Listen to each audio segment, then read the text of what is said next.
Today, I'm going to show you how to make cyanotype negatives.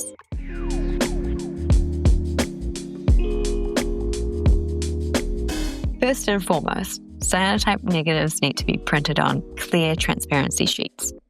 Using tracing paper or anything that's milky isn't going to work. Now you have two options. One is to use OHP sheets and print them on a laser printer, or you can buy Inkjet Transparencies and print them on an inkjet printer. I personally use OHP sheets and print them on an office photocopier, but if you don't have access to an office photocopier, using an inkjet printer with those transparencies also works. However, you have to get this right, because using the wrong transparency on the wrong printer isn't going to work. Let's do a comparison of the two. So OHP sheets require a laser printer. However, depending on the printer, they can have variations in how much light the blacks block. So you want a high quality laser printer. As soon as you print the negatives, there's no smudging and you don't have to wait for them to dry. These ones tend to be lower cost and you can buy them in larger packs, and they're available in A4 and A3 size sheets. Inkjet sheets, on the other hand, they're said to hold stronger blacks. However, they're prone to smudge straight out of the printer, so you have to wait for them to dry. These ones tend to be higher in cost and come in smaller packs, and as far as I know, they're only available in A4 size. In my experience, if you're using OHP sheets, office photocopiers are superior to home laser printers, but home inkjet printers produce similar results no matter what model you use. So today we are going to do a few different negatives so you can get a better idea of how different images and adjustments affect final cyanotypes. We're going to do a person, a cityscape, and my doll, Ruby. And for each of these images, we're going to do one version that has no edits done to it, and a second version which has a few tweaks. So we get a comparison of the two. And we're going to do all of this in Photoshop. So to begin with, open your image in Photoshop. First thing I'm going to do is make the image black and white. Now I'm going to duplicate the image so we have two versions of it. For this one, I'm going to open up curves and make some adjustments. Here I'm adjusting the highlights. As you can see, the whites are getting whiter. And down here, when I drag this one, I'm making the shadows darker. Now I'm going to move it in the center here to brighten it slightly overall. Done.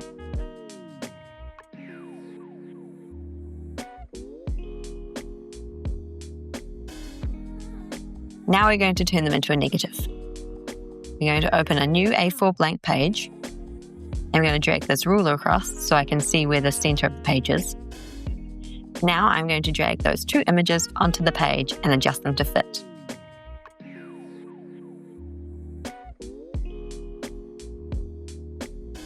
Next, we're going to invert the images.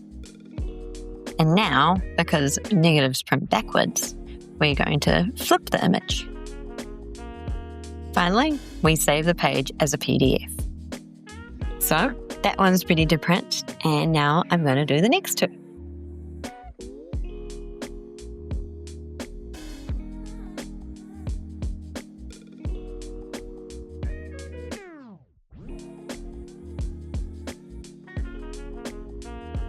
I've chosen this image of Ruby for a reason.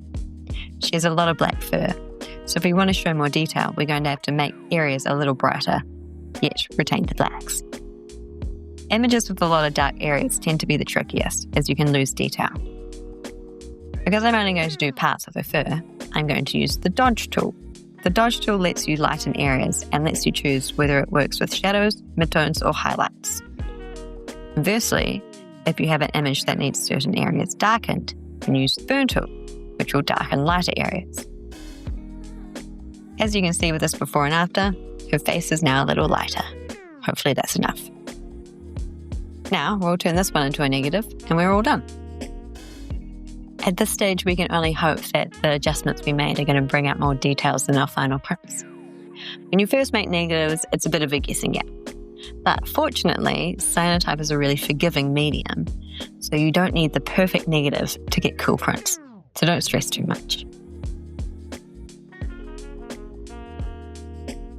My biggest tip, no matter what printer you are using, is to only print one sheet at a time.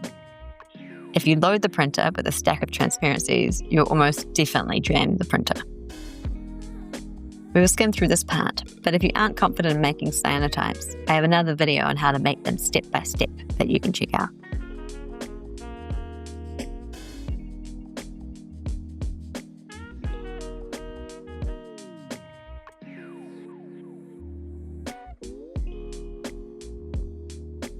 Now they're printed, we'll wait 24 hours for them to oxidize and see the final results.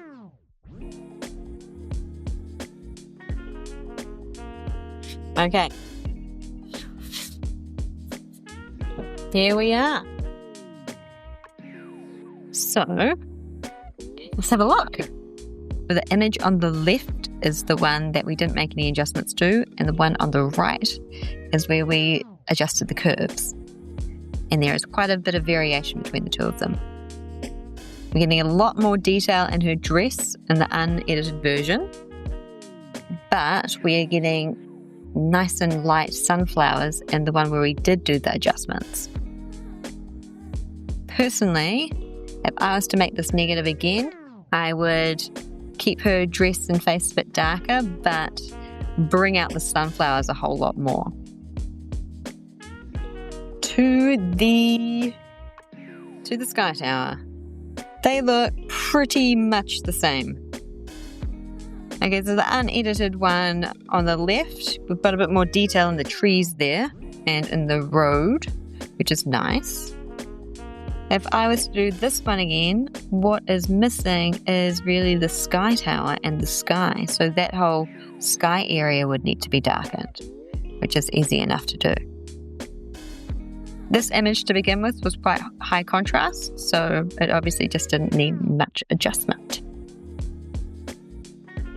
Okay, finally we've got Ruby. So they both look quite good. We're getting a bit more background detail on the one on the left, and the floor in the foreground is darker on that one too. Her face looks pretty similar, so if I was to do it again, I'd bring out her face more.